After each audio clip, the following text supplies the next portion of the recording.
अर्चना कुटे यांनी zoom meeting घेतली। Zoom meeting घेणाऱ्या ठेवीदारांवर कार्यवाही करा।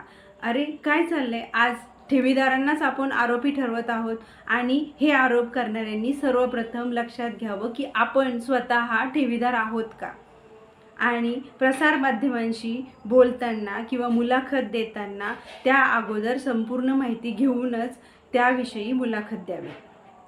आज 21 तारखेला झूम मीटिंग झाली असं आहे का? तर नाही। झूम मीटिंग ही ज्ञानराधा मल्टीस्टेट संघर्ष कृती समिती महाराष्ट्र राज्य यांचे एकूण 52 शाखेतील सर्व सभासद आणि त्यातील सदस्य एकत्र येऊन झूम मीटिंग नेहमीच आयोजित करत असतात आणि गेले कित्येक दिवसापासून ही झूम मीटिंग सुरू आहे। संघर्ष समितीचे सदस्य अध्यक्ष रात्रंदिवस त्यासाठी झटत आहेत आणि त्याचाच भाग म्हणून कदाचित अर्चना कुटे त्यांच्या वकिलांच्या मार्फत इथे सहभागी झाल्या। त्यांनाही संघटन दिसलं आणि कुठेतरी लोक ठेवीदार काम करत आहेत हे दिसल्यानंतरच त्यांनी या मीटिंगमध्ये सहभागी झालं। तुम्ही ही झूम मीटिंग घ्या। अर्चना कुटे 21 तारखेला झूम मीटिंगमध्ये सहभागी झाला, तर इतरांना त्रास होण्याचं कारण काय? तुम्हीही तुमच्या पद्धतीने शिष्टमंडळाच्या बैठका घेतल्याच होत्या। ठेवीदारांकडनं पैसे घेऊन तुम्ही अशा प्रकारची लोकांची दिशाभूल झालीच आणि केलीही, तर ठेवीदारांना अनेक यातना भोगाव्या लागत आहेत। सुरेश कुटे यांना अटक होऊनही कोणालाही आजपर्यंत पैसा मिळालेला नाही। त्यासाठी सर्वच ठेवीदार वेगवेगळ्या मार्गाने वेगवेगळ्या पद्धतीने त्यांच्या परीने प्रयत्न करत आहेत।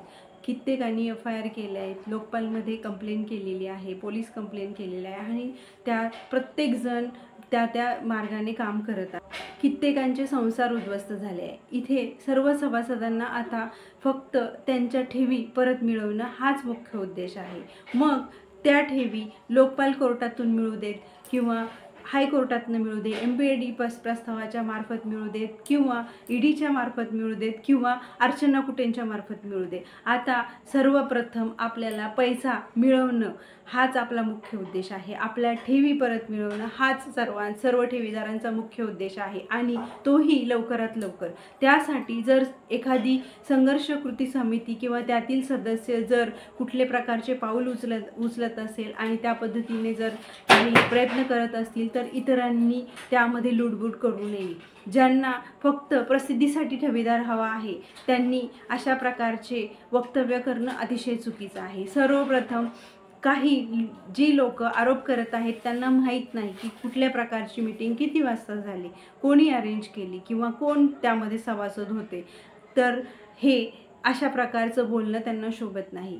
फक्त काही नातेवाईकांनी झूम मीटिंग अटेंड केली आणि मीटिंगमध्ये फक्त 40 ते 50 लोक सहभागी होते आणि जे खडसावणारी लोक होती त्यांना रिमूव्ह केलं गेलं, अशा प्रकारचं वक्तव्य चुकीची दिशाभूल करणारं आहे आणि ठेवीदारांमध्ये तुम्ही द्वेष पसरवण्याचं काम करत आहे। त्यासाठी मी सर्वांना विनंती करते की इथे ठेवीदार हा फक्त ठेवीदार आहे, तो कुठल्याही प्रकारचं राजकारण करत नाही आहे किंवा इथे कोणालाही कुठल्याही प्रकारचा पक्ष स्थापन करून स्वतःची राजकारणामध्ये एंट्री करायची नाही आहे। तर प्रत्येक ठेवीदाराला इथे मी सर्वांना विनंती करते। त्याचबरोबर प्रसार माध्यमे आणि पोलीस विभागांनाही कळकळीची विनंती करते की पूर्णपणे शहानिशा झाल्याशिवाय कुठल्याही प्रकारची मुलाखत तुम्ही घेऊ नये किंवा कुठल्याही प्रकारच्या बातम्या तुम्ही देऊ नये आणि इतरांची बदनामी करण्याचा प्रयत्न करू नये।